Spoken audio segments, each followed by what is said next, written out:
Ouvir seu podcast favorito já virou tradição, né? Tipo Chester Perdigão no Natal. Afinal, só Perdigão tem Chester. This Steve Jones Show podcast is now loading. The Steve Jones Show podcast is presented by Sunbury Motor Company, Purdy Insurance, Brewers Outlet, and NIL Game Changers.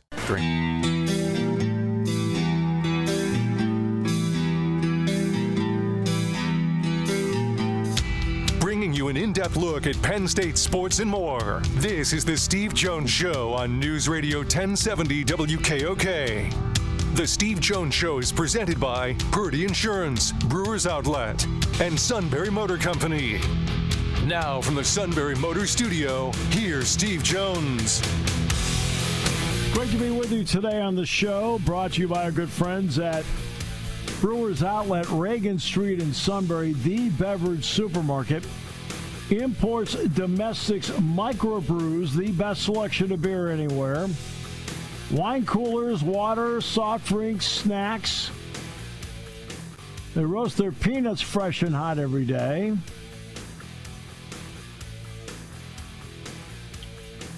Six great flavors of slushies. Pickle bar, led by the barrels and the dills. Indeed, second to none. All at Brewers Outlet, Reagan Street in Sunbury, the beverage supermarket. Welcome to playoff time. We are finally here. Now I can finally talk about it. I kind of look at it that way, like finally can talk about it.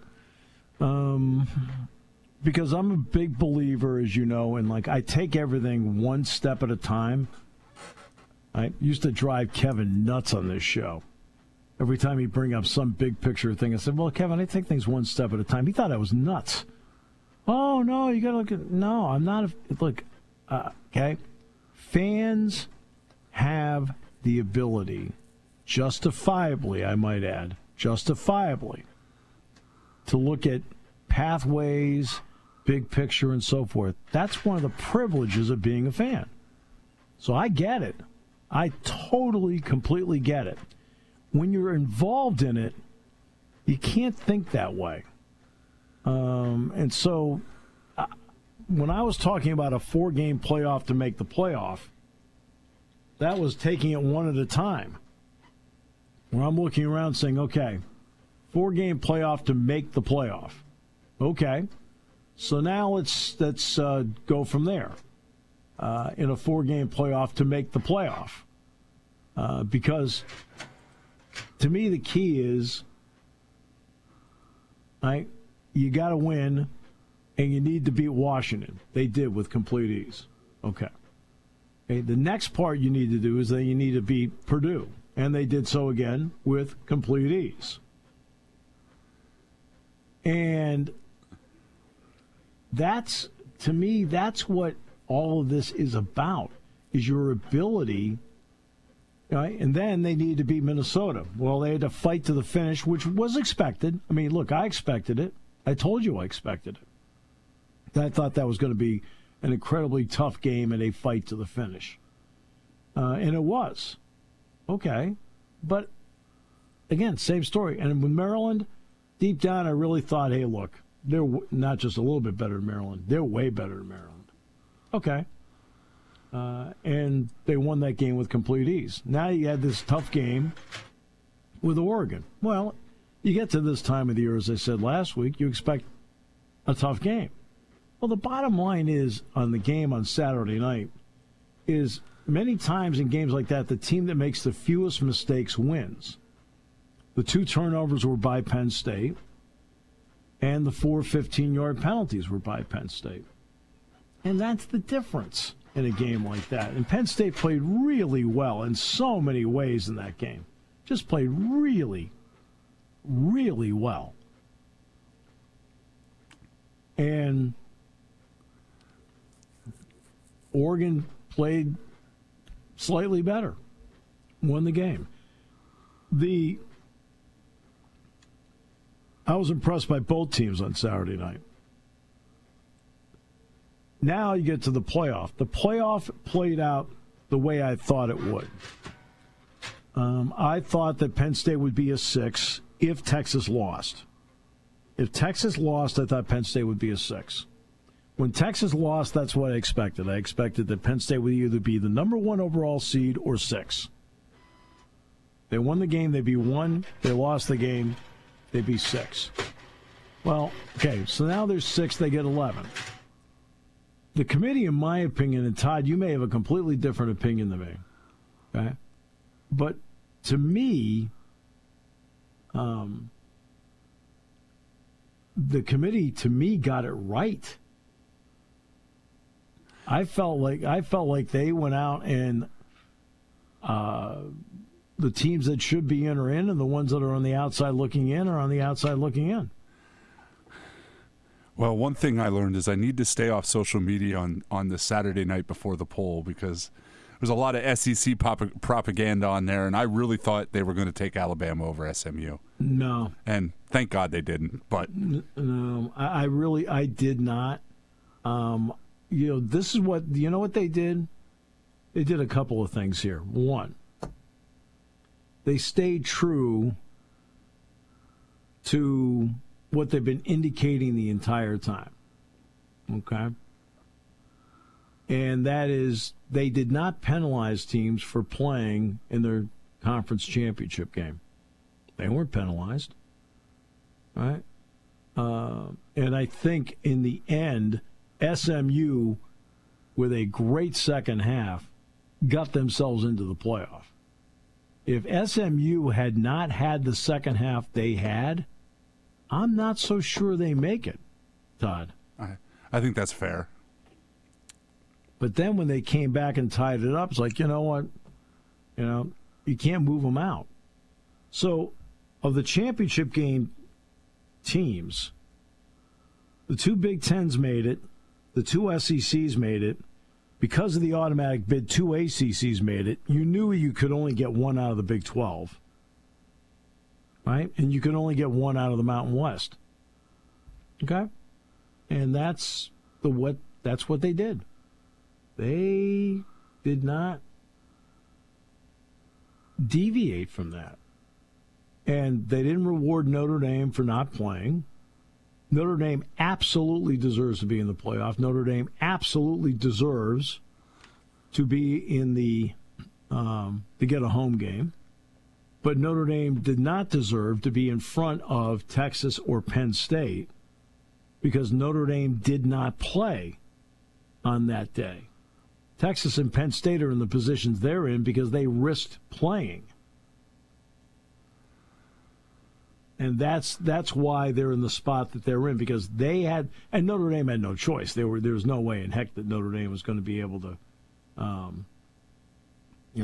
as an independent, they can't get to that spot, which we all understand.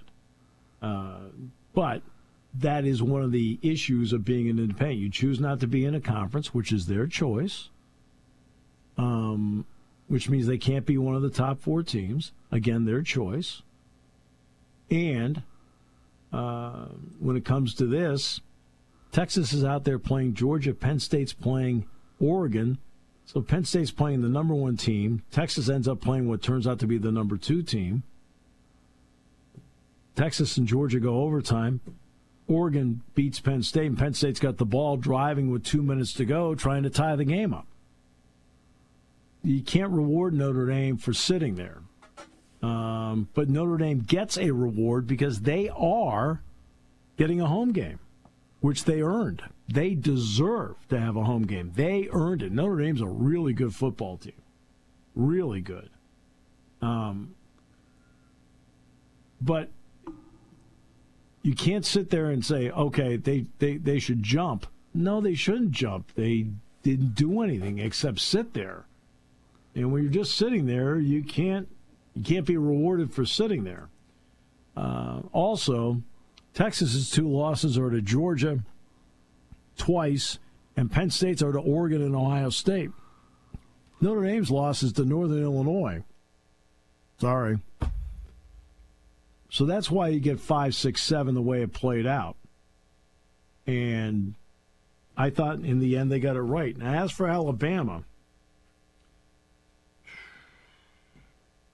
Alabama's very good. There's no getting around it. Are they a great team this year? No, but they're very good. But here's the issue they have. They have two primary issues. One is the loss at Vanderbilt. Now, Vanderbilt is unquestionably a good football team this year. They played everybody tough. But Alabama went on the road. 80% of the fans in that stadium were Alabama fans.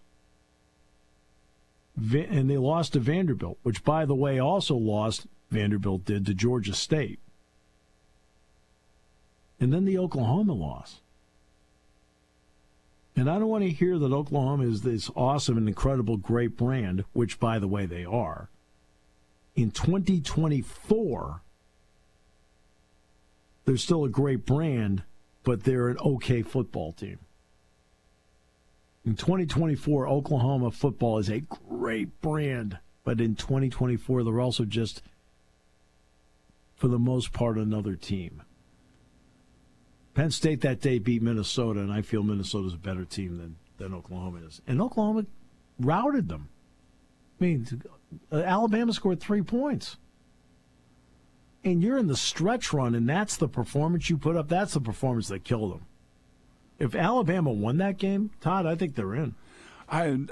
That's my opinion too. And I don't know if you saw what Greg Burns said, the Alabama athletic director, that they're going to start talking about, not playing any Power 4 teams in the non-league and all this stuff. And I just thought to myself, it was your conference games that cost you. It wasn't your non-league games.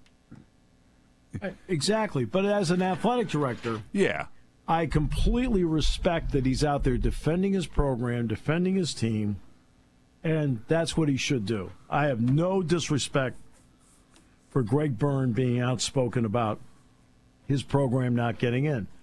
It's his program. He loves his coaching staff. He hired them. He loves his players, okay? And he's out there defending them. I completely respect that. But in the end, it doesn't work out. And to do what. Let's take Penn State and SMU. They're both 11-2. They both went through the regular season 11-1. This is the part in sports that does bother me a little bit these days, in terms of the perception of it. For some reason, there are people out there who think it's easy. Easy? Really? Do you know how hard it is to win 11 regular season college football games? Week after week after week, the grind. Penn State started the season with K.J. Winston at safety. Lost him at 5 quarters into the season. Okay? Had to negotiate the last 3 games without Anthony Donko at right tackle. Had to play the last 3 games without Alonzo Ford. Had other guys bumped up and bruised during the season, Nicholas Singleton being one. Right? You're trying to negotiate all this. Right? Had to play the season without Keon Wiley. Had to play the season without Zariah Fisher, 2 guys that were going to be big contributors for you. Same story with SMU. Right? Hey, R.J. Merrill and their tight end, they lost him after 7 games. He was pivotal to what they were doing. They also lost one of their wide receivers in the 8th game, I think. So both teams have, it's hard to, where your depth is tested, the ups and downs of the season. You get into a game where the matchup is, just the pure matchups. You got to try and figure out which ones work best, which ones don't. It's hard. That's why Oregon going 13-0 is incredibly impressive. Penn State winning 11 games, incredibly impressive. Same story with Texas. Oh, they couldn't beat Georgia. Oh, for goodness sakes. You know what? Georgia's pretty good. Okay? I hate to say this, but I think a lot of teams aren't going to be able to beat Georgia over the next couple of weeks. We'll see. With Gunnar Stockton at quarterback, we'll see. I don't know. Because the injury to Beck did not look good. No. In terms of him throwing the ball. And look, he comes in the game. He did a lot for them. But the difference now is everybody's going to have tape on what he did. Okay? And, when you don't have tape on somebody, and there isn't a lot of tape on him this year. When you don't have tape on somebody, it does, you sit there and go, okay, really, what does he do? And so they had to kind of fight their way. Texas had to kind of figure out what he does and doesn't do and defend it. When you're prepared for it, all right, now you at least can look and say, okay, he does this well, that well. Oh, he's not good at that. And you can start game planning around it. Texas game planning around Carson Beck. And I give the kid credit, by the way. Stepped in, played great. I mean, he really did. So I give him all the credit in the world for doing that. That Georgia defense, though, I think they had like 10 or 12 tackles for loss in that game. Oh, they're good. Oh, yeah, you're right. They are so good. Give them a lot of credit. That was a great win for them. Now, again, Texas couldn't finish drives. They only scored one touchdown. They missed, 2 field goals? I saw one. I had to go into work. I didn't see the whole fourth quarter and overtime. Yeah, I think they missed a couple of field goals in the game. That didn't help. So, hey, it's an amazing time, and Penn State gets a home game out of it, which is phenomenal. This is so great for the fans here. They get to do it. They've earned their home game. I'm talking about the team earned its home game.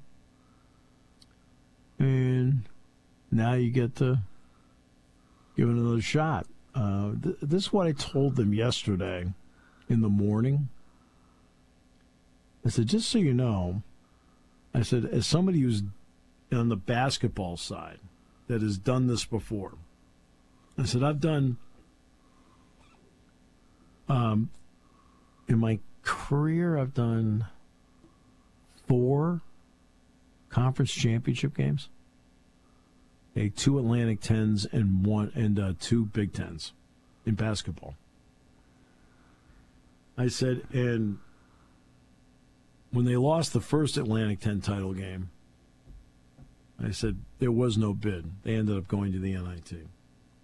So the other 2 in the Big 10, when Penn State lost, I said there was a pain of not winning. I mean, the last one, Cam Winter had a shot to win the Big 10 championship, and it got blocked. Right? That's how close they were. Shot goes in, Penn State wins the Big 10 title. I said, but it's quickly erased, the disappointment of it, the moment you see your name on the board, that you're in the tournament. I said, that's what you're going to feel when you see this. Like, oh, it stinks that we lost this game. I said, and then you're going to see your name up and go, hey, but we're playing at home in 2 weeks. So that's the emotion of it. And I can say that from experience because I know how it feels. And, hey, now they've got SMU. Jennings is a very good quarterback. Very good quarterback. He stepped in, and he has played really well for them. I think Smith, the running back, is really good. They spread out the ball a lot at receiver. I mean, they spread out the ball a lot at wide receiver, which is interesting. Now, I mentioned they lost Maryland for the year, plus they lost one of their other receivers for the year. Okay. But there's nobody on that team that has more than 35 catches, believe it or not. And Jennings can run, but he's, quote, not a runner. You know what I mean? He'd rather work from the pocket. So that's who they are.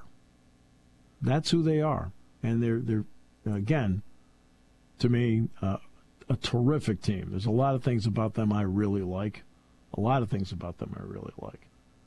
And they're big, very big up front. Very big up front. But I'm going to give you an interesting stat in the next half hour. Because you're looking at like, this stat's great, that stat's great, the whole thing. Now I'm going to give you an interesting stat to lead off the next half hour. You're intrigued, aren't you? I am. I think you'll find it even more intriguing when I talk about it. Brought to you by Brewers Outlet here on News Radio 1070 WKOK.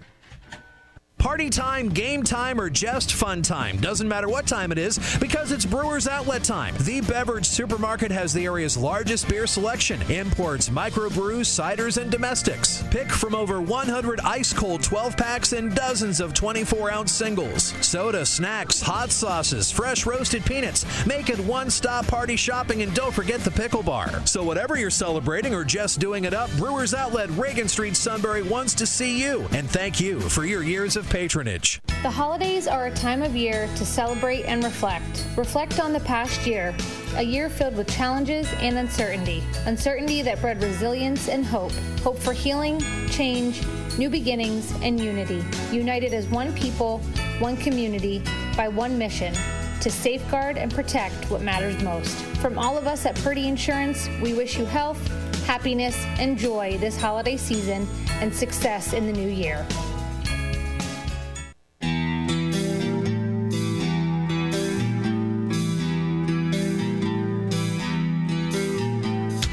Bringing you an in-depth look at Penn State sports and more. This is the Steve Jones Show on News Radio 1070 WKOK. The Steve Jones Show is presented by Sunbury Motor Company, Purdy Insurance, and Brewers Outlet. Now from the Sunbury Motor Studio, here's Steve Jones. This half hour brought to you by Sunbury Motors, 4th Street in Sunbury. Sunbury Motors Kia, routes 11 and 15 in Hummels Wharf. And online at sunburymotors.com. Ford, which I went with. What a choice. Loved it. Still love it. Even more so. Kia, Hyundai, best in new inventory. Great sales staff. Stanger and those guys did a great job. Pressure? No. No. He's like, well, what do you like? What are you looking for? Well, we have some over here. This one has this. What do you think? That was it. It was up to me then to make some decisions and choose. And when it came time to financing, boom, got what I needed, terms I needed, bumper-to-bumper protection, which I wanted. Got it all. Pre-owned inventory, the lot is filled with them. And they go over each one with a fine-tooth comb. The service department, whether it's quick lane, routine, inspections, difficult, they handle it all at Sunbury Motors, 4th Street in Sunbury, Sunbury Motors Kia. Routes 11 and 15 in Hummels Wharf, and online at sunburymotors.com. Tom Perkovich on the show tomorrow, by the way. Joining Neil Coulong and the King of Wine. When it comes to complaining, he is the sommelier of complaining. Sommeliers. Wine. Is it bad you have to explain the jokes? I'm guessing I know what he's going to be wound up tomorrow. What is that? The Yankees not signing Mr. Soto, I would guess. Oh, yeah. We'll get into that a little bit later in the show. I'm sorry. I wouldn't pay that kind of money. It's not my money. It's not my money, but I wouldn't pay it either. 15 years? No. $40 million a year? He has 51. Oh, 51? 51 million a year? Yes. Okay. So, here's the bottom line. He has as fine an eye at the plate as I have seen in my lifetime. He understands the value of on-base percentage. He knows the strike zone. Hits with power, right? Plays with a great gusto and enthusiasm. It doesn't always have to hit for power, just just hits. He is a mediocre to good defender. He's a mediocre to good base runner. Now, for $51 million a year, I'd like to have a great defender and a great base runner to go with the great hitter. I don't know about you. But he's a mediocre to good defender. He's a mediocre to good base runner. To go with the fact he's a great hitter. And I'm sorry, I can't sit there and go with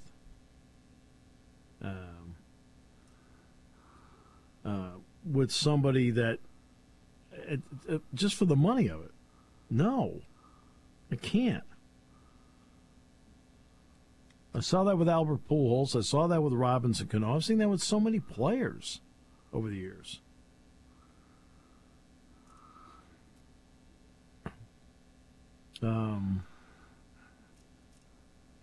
That's what I'm talking about. It's just like there's a whole bunch of things here that just like you sit back and go, I don't think so. You know, I don't think so.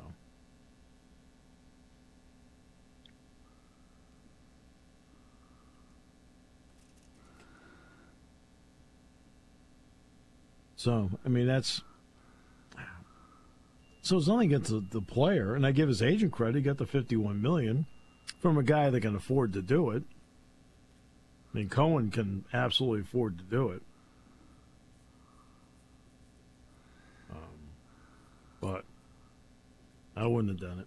And take the Phillies, they couldn't do it. I mean, they have to pay Harper, they have to pay Turner, they got to pay Wheeler. I mean, there's only so many people that you can pay in the organization. I mean, you and I were working for pennies on the dollar because how much they're giving the suit.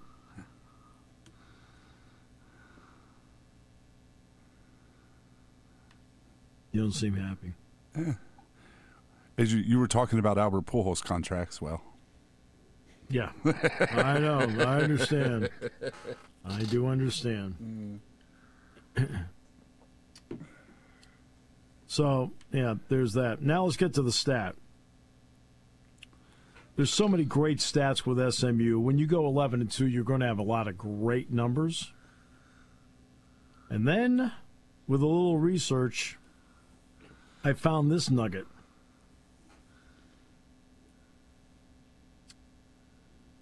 SMU is even giveaway takeaway, right? Even. Now, they scored 79 points off at takeaways. Very impressive. And they're even. They are a plus 11 giveaway takeaway at home. SMU is a minus 11 giveaway takeaway on the road.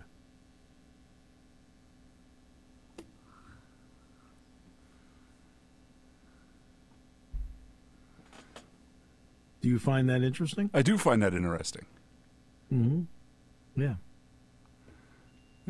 Maybe it's a good thing it's on the road. Games in Beaver Stadium, last I checked.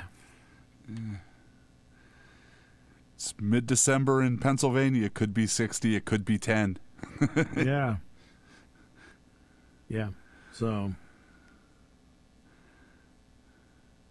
it's yeah, we'll see. I don't know.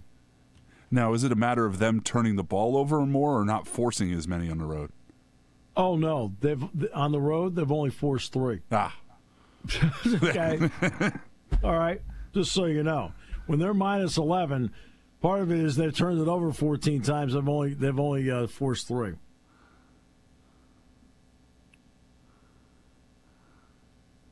I'm also guessing one of those games on the road was the BYU game. That game was at home. Oh, wow.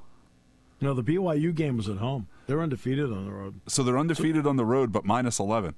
Yeah. That's kind of impressive. That's amazing, isn't it? Yeah. So,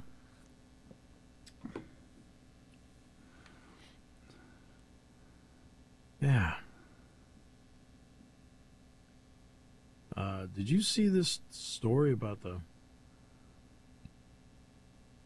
just before I get to anything else? You saw last week the person that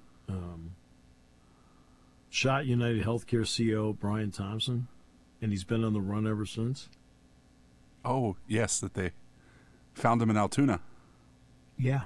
He was in Altoona McDonald's. Oh, boy.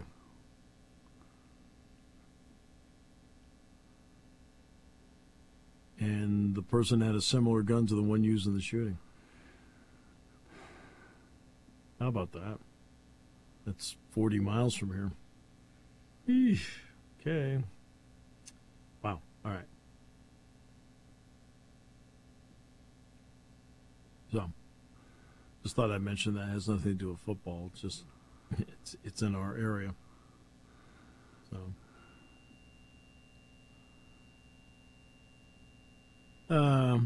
So that is, hold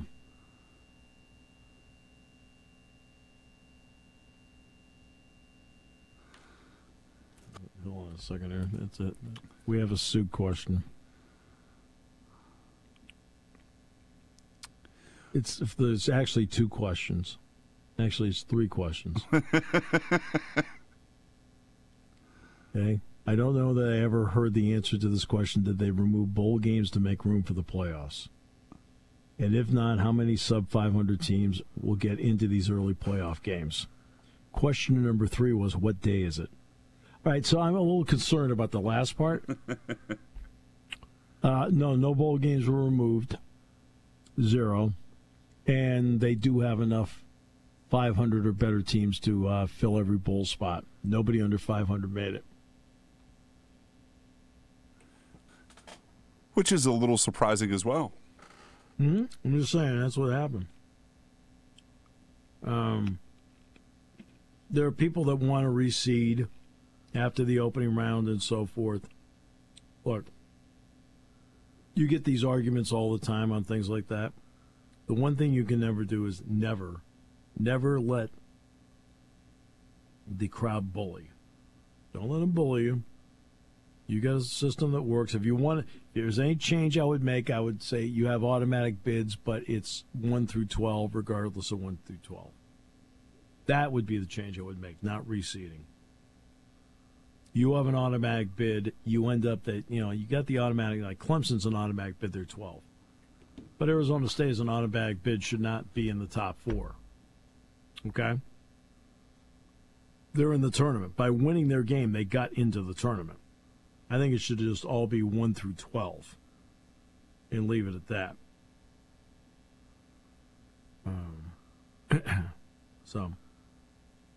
But that'd be the only change. I would not reseed after every round. You have to know what your pathway is and who's next.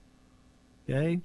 The Boise State coaching staff gets to sit there and watch the Penn State SMU game and say, hey, look, we're getting the winner of this game. Instead of like going, who do we get next based on how this turned out? That's not the way it should be. Okay? And Penn State and SMU should know that the next game they have is Boise State in the Fiesta Bowl. Right? It's like the people who come up with this, they should reseed after every round, don't have to prepare for anything at all. Except they get to either talk about it or write about it. But they don't have to be in the position to prepare for it. They just have to react to it.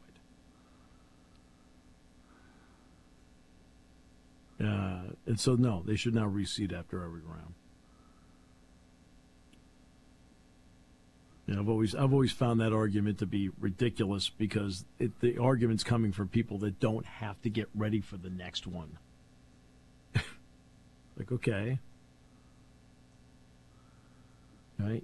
You're not getting ready for the next one. You shouldn't have to sit there and play a guessing game and figure out who's next. No. It's not the way it works.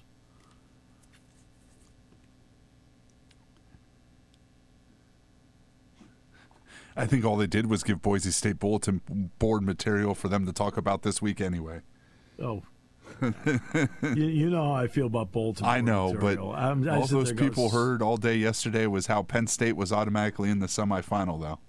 That's why I'm telling everybody in no uncertain terms, from my perspective, everything is about this game with SMU. Yes. Everything. You can't go anywhere. You can't go anywhere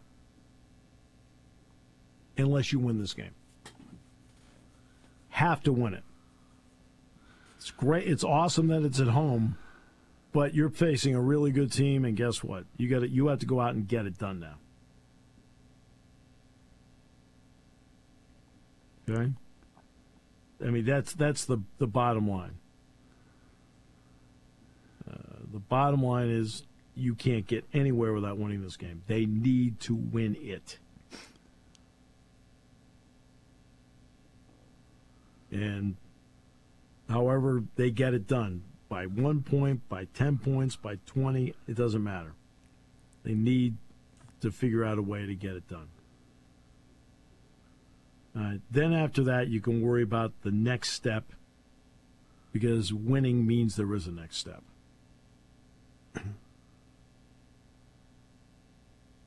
You can't get to the next step without taking... See, that's why he always drove the suit nuts. One step at a time. He hated that. Golly, he hated that.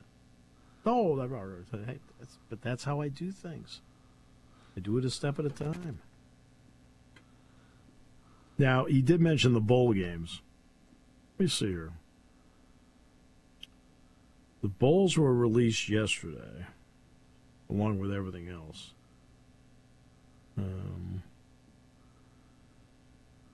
Adam Rittenberg wrote a nice story on it. Saw Adam talk with him on Saturday night.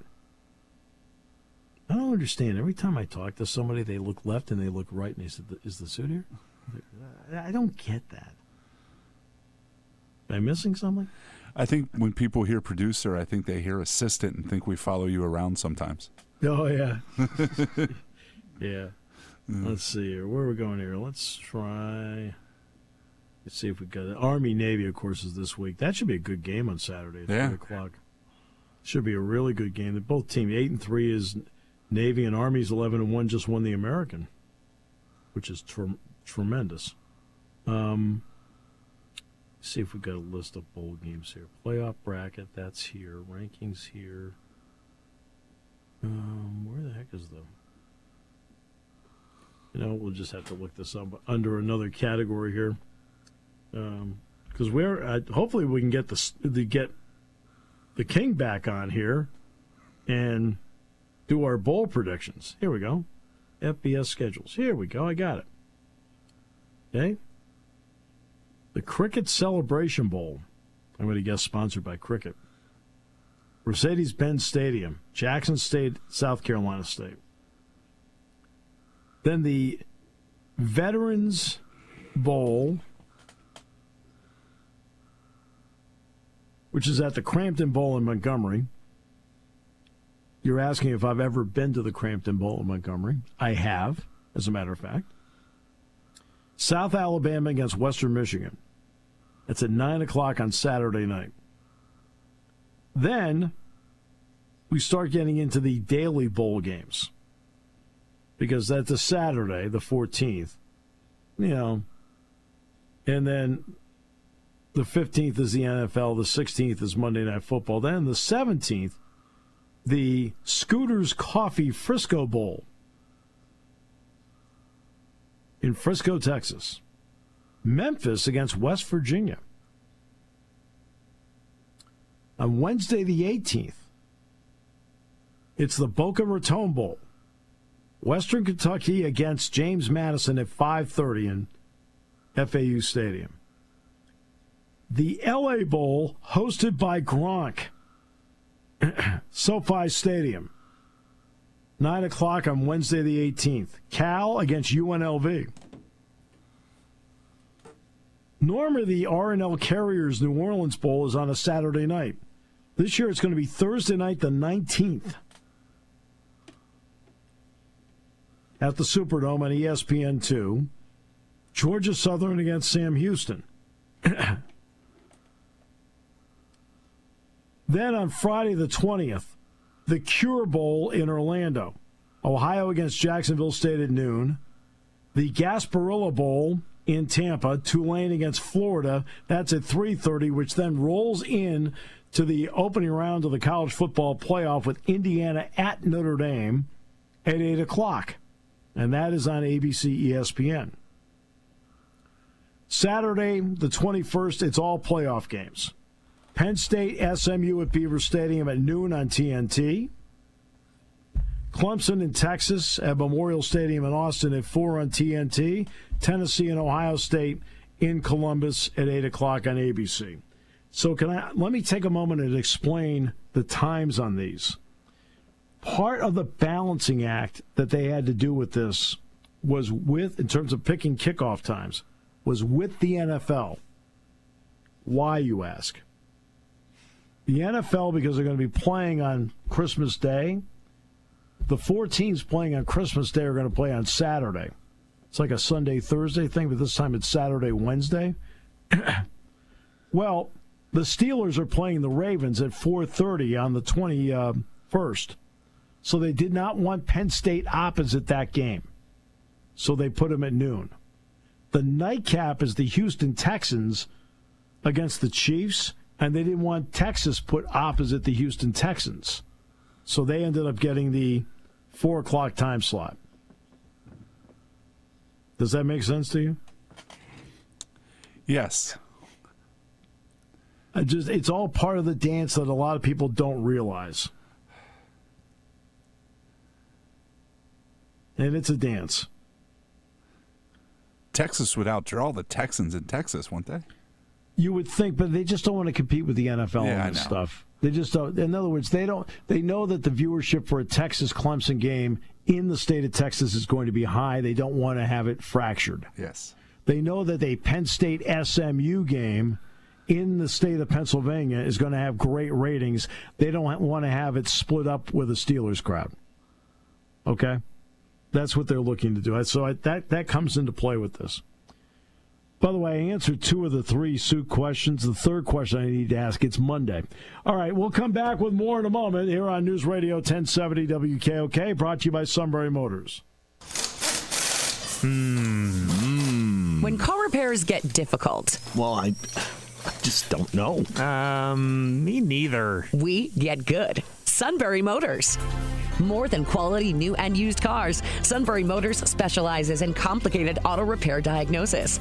They can handle intricate repairs and even complete auto body with service open Monday through Friday, 7 till 4. And Sunbury Motors has made simple repairs easy. Maintaining your vehicle is necessary. Finding the time to do it is difficult. Welcome to Sunbury Motors Quick Lane. Just walk in or call ahead. Relax in their remodeled waiting room with Wi-Fi, beverages, and snacks. While Sunbury Motors factory-trained techs take care of your oil change, tire alignments, brakes, and inspections. Quick Lane, 6:30 to 6 Monday through Friday, Saturday 6:30 till 2. Sunbury Motors, Ford and Hyundai, North 4th Street, Sunbury. And Sunbury Motors Kia, routes 11 and 15 in Hummel's Wharf. We take the out of auto repair.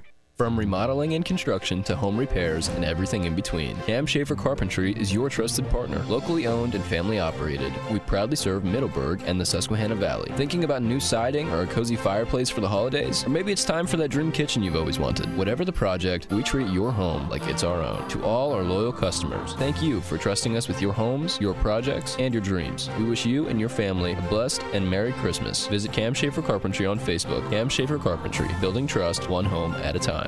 The holidays are a time of year to celebrate and reflect. Reflect on the past year, a year filled with challenges and uncertainty. Uncertainty that bred resilience and hope.